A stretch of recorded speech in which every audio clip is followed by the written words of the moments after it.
So, ayan mga idol, no, mag-assemble tayo ngayon ng cylinder head ng Rouser 220. So, ilalagay natin yung upper retainer, lower retainer valve block, tapos yung valve spring. Tsaka, ang paglagay natin dyan sa valve block, hindi natin siya gagamitan ng tools, so kakamayin lang natin yan. Kasi doon tayo nasanay at doon yung lagi natin ginagawa. So, yan, panoorin nyo na lang para may idea kayo kung paano ilagay. Okay.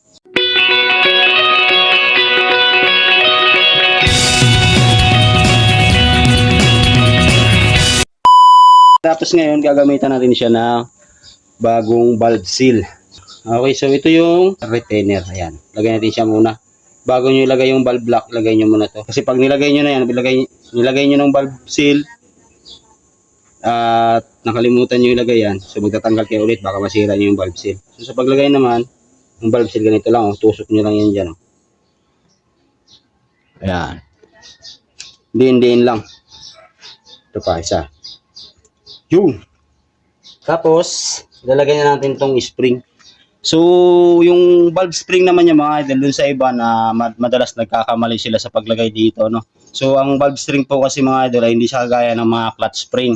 So, ang mga valve spring ay meron siyang, ayan, kung makikita nyo, meron niyang dikit-dikit, oh. To, dikit-dikit to. Ayan, dikit-dikit. Tapos yung sa ilalim, tingnan nyo, hiwalay-hiwalay, di ba? Tapos ganoon din tong isa. Kasi dalawang patong yung valve spring ng mga Rouser 220, 180, 200, no? Dalawa siya magkapatong. Kumbaga yung isa support. Okay, so sa paglagay niya mga idol, yan, kung makikita nyo, meron man siyang, kung wala yung pintura, or wala yung, meron niya mga marking puti, minsan dilaw. So kung wala kayong makita ng ganyan, tatandaan nyo na lang yung valve spring, yung pagkadikit-dikit. Basta yung unang magkadikit-dikit mga idol, yan dalawa na yan, magkakasama yan pag ganun.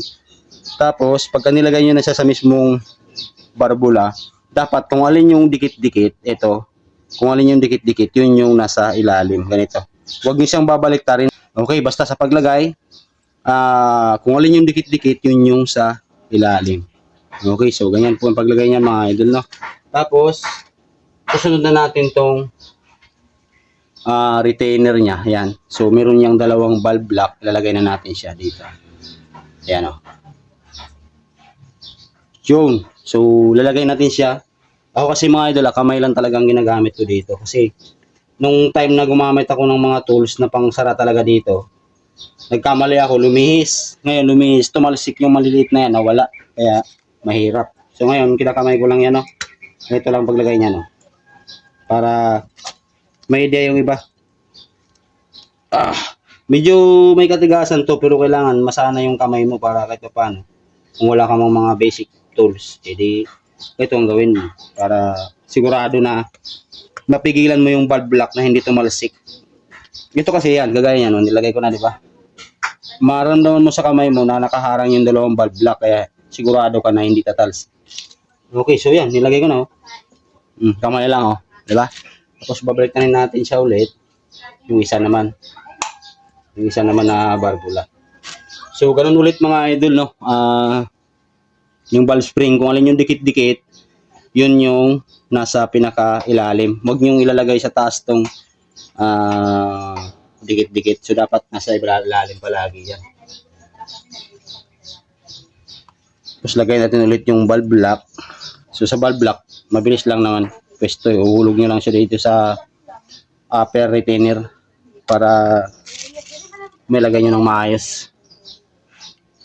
Ilagay natin. Yan. Tapos lagay natin siya dito.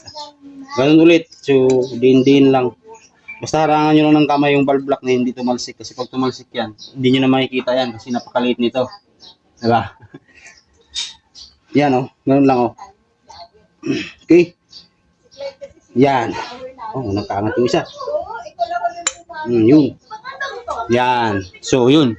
Nalagay na natin siya. Ngayon, pagkatapos yung ilagay, huwag nyo agad okay na yun, ha. I-check nyo pa rin. Kumbaga, ang mangyayari, didiinan nyo pa siya ng gusto. Ibabaon nyo siya.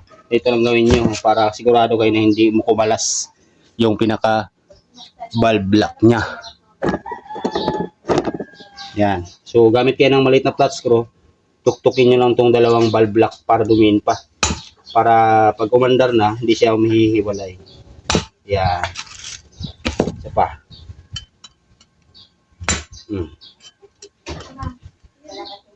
Yan. Okay.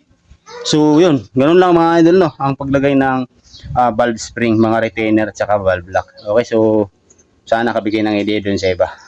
Right?